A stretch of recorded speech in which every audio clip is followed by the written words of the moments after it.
May tanong lang ako sa'yo. Ano nga ba yung biggest what if mo? What if ganito? What if ganyan? Kasi gaya mo, madalas ko rin tinatanong ang sarili ko. Ano ba yung mga biggest what if sa buhay ko?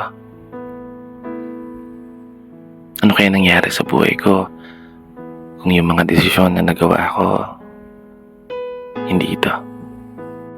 Sa halip na dumiretso, ay mas pinili ko yung daan na liko-liko kaysa sa daan na patag.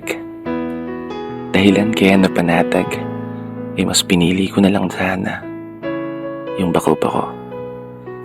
Sa halip na kaliwa, ay pumihit na lang ako sa kanan. Sa halip na umoo, pinili ko na lang sanang humindi. Sa halip na sumunod sa dinidikta ng puso, ay mas pinili ko na lang sanang tumanggi. What if sinunod ko yung gusto ko?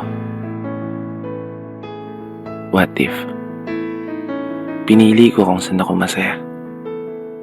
At what if nagbibamax na lang ako?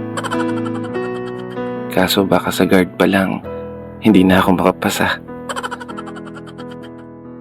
Pinapatawa lang kita. Okay, balik tayo sa pagiging seryoso. Kasi alam mo, bilang isang tao, madalas tayong nakakagawa ng mga desisyon na minsan hindi natin pinag-iisipan ng gusto. Kaya heto, may pagkakataon na naiipit o nakukulong ka sa isang sitwasyon na hindi mo gusto. Sitwasyon na dahilan kung ba't gusto mo nang sumuko. Sitwasyon kung bakit ngayon unti-unti kang gumuguho. Durog na ang puso at pagod na ang isip na matuto. Kaya kung umabot ka sa punto na gaya nito, sana mapakinggan mo to. At sana kahit papaano makapag-iwan sa'yo ng isang mensahe. Hindi ka patalo. Kaya mo pa yung mabago.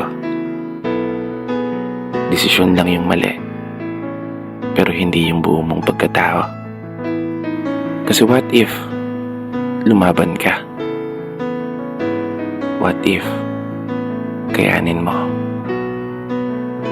What if after ng lahat ng sakit, may kalakip na saya pala sa dulo?